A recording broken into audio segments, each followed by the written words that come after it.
ওই বর বর আদর করেন আমাকে। কেন আদর করতে হবে কেন তোমাকে? তুমি কি বাচ্চা নাকি? ছোট রাতে না স্বামী তার বউকে আদর করে, তাহলে আপনি আমাকে আদর করবেন না?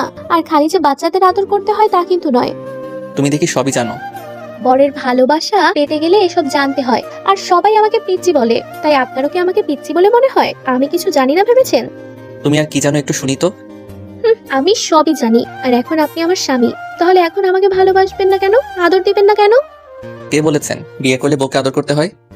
আমি বলছি। তাছাড়া আমার সব বান্ধবীগুলো আর নানু আমাকে বুঝিয়ে বলেছে বিয়ের পর স্বামী তার স্ত্রীকে আদর করে। আর এখন আমিও আপনার স্ত্রী, তাহলে আমাকে কেন আদর করবেন না, কেন ভালোবাসবেন না? হ্যাঁ, ওরা ভুল বলেছে। আর আমি তোমাকে ভালোবাসবো কেন? আমি তো অন্য কাউকে ভালোবাসি। তাহলে তাকে আদর না করে তোমাকে কেন আদর করতে যাব? আপনি মিথ্যা বলছেন। আমি জানি আপনি অন্য কাউকে ভালোবাসেন না। আপনি আব্বু আম্মুর কথাতে বিয়েটা করেছেন, তাহলে কেন আমাকে দূরে রাখার জন্য এমন কথা বলছেন? হ্যাঁ, তোমাকে এসব কথা কে বলেছে শুনি?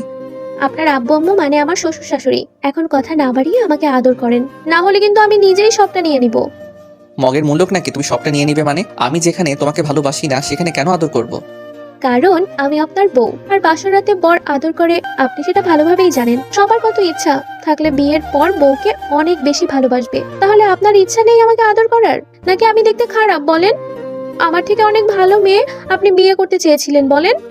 দেখো তুমি আমাকে রাগিয়ে দিও না। এসব উল্টাপাল্টা কথা বললে কিন্তু আমার মাথা গরম হয়ে যাবে। তারপর কিছু একটা বলে দিলে তোমারই খারাপ লাগবে। ও, তার মানে আপনি আমাকে ভালোবাসেন না তো? আমি কি এতটাই খারাপ যে আমাকে একটু ভালোবাসা যায় না? আপনি আমাকে যদি বিয়েটা না করবেন, তাহলে কেন আব্বু আম্মুর কথাতে বিয়েটা করলেন? আমাকে অন্য কোথাও বিয়ে দিয়ে দিত আব্বু, তাহলেও হতো। সে আমাকে আদর করতো, ভালোবাসতো। তাহলে বিয়েটা করলে কেন? তুমি বলতে পারোনি তুমি আমাকে বিয়ে করবে না? আমারও এরকম একটা পিচ্চিকে বিয়ে করার ইচ্ছা ছিল না। শেষ পর্যন্ত আপনিও আমাকে পিচ্চি বললেন, এই জন্য হয়তো আপনি আমাকে আদর করছেন না। আমি কালকে বাসায় চলে যাব, আর কখনো আপনার কাছে আসবো না। যাও না, কে বারণ করেছে? তোমাকে বিয়ে করাটাই আমার ভুল হয়ে গেছে, না হলে এরকম নাটক আমাকে দেখতে হতো না। শেষ পর্যন্ত আপনি আমাকে এমন করে বলতে পারলেন আমি নাটক করি? তার মানে আপনি আমাকে ভালোবেসে বিয়ে করেননি, তাই না? আমি কি পাগল নাকি? আমার মাথা খারাপ যে তোমার মতো একটা পিচ্চিকে ভালোবেসে বিয়ে করতে যাব? আমি কখনো তোমাকে ভালোবাসিনি আর না বাসবো। তুমি বুঝতে পারছো না আমি তোমাকে ভালোবেসে নয়, আব্বু আম্মুর জোরাজুরিতে বিয়ে করেছি। ও, তার মানে আপনি কখনো আমাকে মেনে নেবেন না, তাই তো? শুধু শুধু আমাকে বিয়েটা করেছেন, আমাকে আদর করবেন না কখনো, তাই না? তোমার যেটা ভাবার তুমি ভাবতে পারো। এই মুহূর্তে আমি কিছু বলতে চাচ্ছি না, এজন্য আমার বিয়েতে কোনো মত ছিল না। শুধু আব্বু আম্মুর জোরাজুরিতে বিয়েটা করেছি, সেটা তো তোমাকে বললামই। যদি বিয়েটা নাই করবেন, তাহলে বিয়ের আগে একটাবার আমাকে বলে দিতে পারতেন, আমি আব্বু আম্মুকে বোঝাতাম। শুধু শুধু এরকম একটা নাটক আপনাকে করতে হতো না। আমি ভেবেছিলাম যার সাথে বিয়ে হোক তাকেই স্বামী হিসেবে মেনে নিব, তার কাছে নিজের স্বপ্ন উজাড় করে দিব, ভালোবাসার চেষ্টা করব। কিন্তু আপনি আমাকে ভালোই বাসবেন না। আপনি আমাকে সবার মতো পিচ্চি ভাবলেন। হ্যাঁ, হয়তো আমার 18 বছর পূর্ণ হয়নি, কিন্তু 6টা মাস বাকি আছে, আর তাতে আমি পিচ্চি হয়ে গেলাম। দেখো কান্নাকাটি করবে না। পিচ্চিকে পিচ্চি বলবে না তো কি বলবো? আর দেখো আমি তোমাকে কখনো স্ত্রী হিসেবে মানতে পারবো না, সেটা আমি তোমাকে সরাসরি বলে দিলাম। তাতে তুমি আমার সাথে থাকো আর না থাকো সেটা তোমার বিষয়। ঈশানের কথায় তন্নি কিছুক্ষণ কান্না করলো। তারপর বিছানা ছেড়ে উঠে একটা বালিশের চাদর নিয়ে নিচে শুতে গেলেই তখন ঈশান ওর দিকে কেমন করে তাকিয়ে রইল। তখন তন্নি বলল, ভয় পাবেন না, আমি আপনাকে কখনো ডিস্টার্ব করব না। আমি বুঝতে পেরেছি সবার কপালে ভালোবাসাটা থাকে না। আর যেখানে আপনি স্ত্রী হিসেবে মানেন না, সেখানে আপনি আমার সাথে এক বেডে থাকবেন, সেটা ভাবাটাও ভুল ধারণা। তাই আমি আপনার থেকে দূরে থাকবো।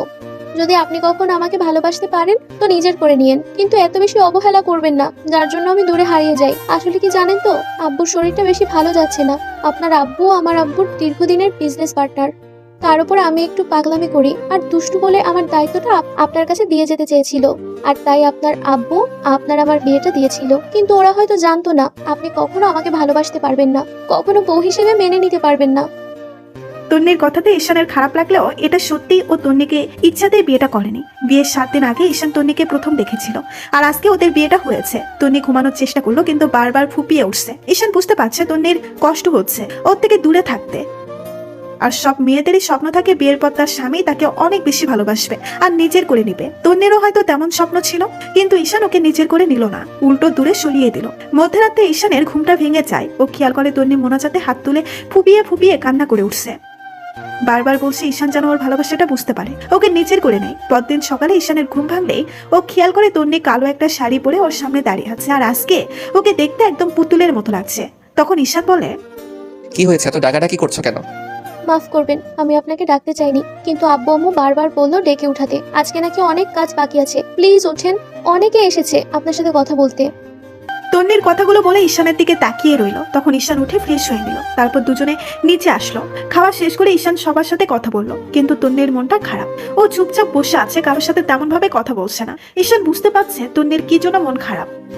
সারাটা দিন ব্যস্ততার মধ্যে কেটে গেলেই তারপর বিকেলেই তন্নি আর ঈশান ওদের বাসায় নিয়ে যাওয়া হলো। ঈশান ওদের বাসায় গিয়ে তন্নির আব্বু আমার সাথে বেশ ভালোভাবেই কথা বললো। তারপর ওরা রুমে আসলেই তখন তন্নি বলল, আপনাকে অনেক ধন্যবাদ সবার সাথে স্বাভাবিকভাবে কথা বলার জন্য। তোমার কি মনে হয় আমি সবার সাথে মিসবিহেভ করব? কখনোই না। আমি হয়তো তোমাকে মন থেকে মেনে নেইনি, ভালোবাসিনি, কিন্তু তার জন্য সবার সাথে মিসবিহেভ করবো তেমনটা না।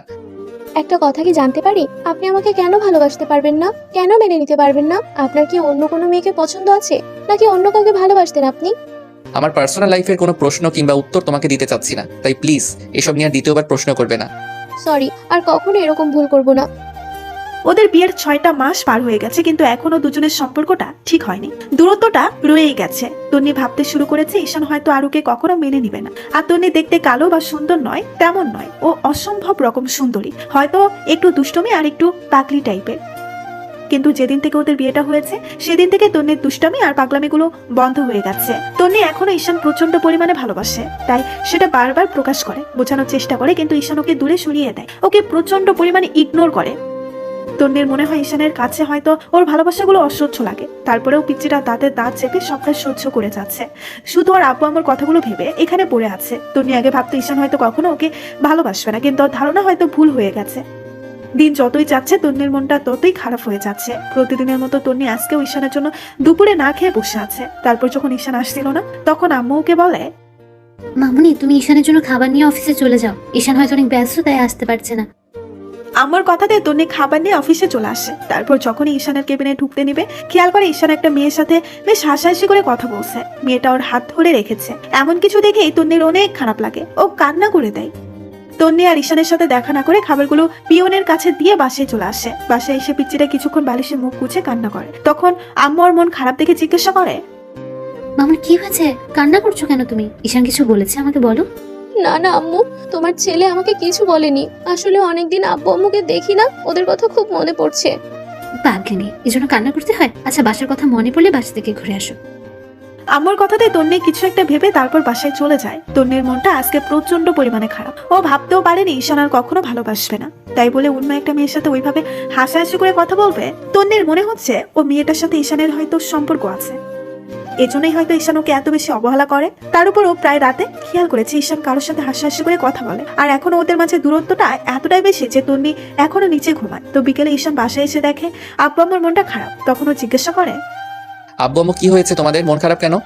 আপু তন্নি মামুনি আজকে অনেক কান্নাকাটি করছিল, বলছিল ওর নাকি বাসার কথা মনে পড়ছে। বোঝাতে পারছিলাম না মেয়েটাকে। তারপর তোমার আব্বু আর আমি বললাম কয়েকদিন বাসা থেকে ঘুরে আসতে। ওর কান্নাকাটি থেকে খারাপ লাগছিল। মেয়েটা কয়েকদিনের জন্য বাসে গেলেও ঠিক নেই। তুমি তো জানো ওকে ছাড়া আমাদের একটা দিনই চলে না। ওকে প্রচন্ড বেশি ভালোবাসি আমরা। মেয়েটা সবসময় আব্বু আম্মু বলে কেমন যেন সারা বাড়িটা মাথায় রাখে। তন্নি কান্না করেছে শুনে ঈশানের একটু খারাপ লাগলো। ও রুমে চলে আসে। তারপর ফ্রেশ হয়ে এসে বিছানায় বসতেই হঠাৎ করে খেয়াল করে ওর হাতে কিছু একটা বাঁধলো। হাতটা উঁচু করে দেখে ওখানে একটা কাগজের মতো কিছু একটা রাখা। ঈশান কাগজটা হাতে নিয়ে দেখে কিছু একটা লেখা আছে। ও পড়তে শুরু করে, জানি না আমার লেখাগুলো পড়ার সময় আপনার হবে কিনা। আমি জানি সবসময় আপনার কাছে আমি অবহেলিত আর একটা পিচ্চি মেয়ে হয়ে থাকবো, যাকে কখনো ভালোবাসা যায় না। আর যেদিন থেকে আমাদের বিয়েটা হয়েছিল সেদিন থেকে আপনি আমাকে স্ত্রী হিসেবে না মানলেও আমি আপনাকে স্বামী হিসেবে মেনে নিয়েছি। ভেবেছিলাম আস্তে আস্তে আমাদের সম্পর্কটা ঠিক হবে, কিন্তু হয়নি। মনের দিক থেকে অনেক ভেঙে পড়েছিলাম। তখন আব্বু আম্মু আমাকে অনেক জিজ্ঞাসা করতো। আমি ওদের বুঝতে দিতাম না যে আপনার সাথে আমার সম্পর্কটা কেমন। আমি ভেবেছিলাম আপনি আমার মায়ায় পড়বেন, কিন্তু আমি তো ভালোবাসার মতো কোনো মেয়েই না।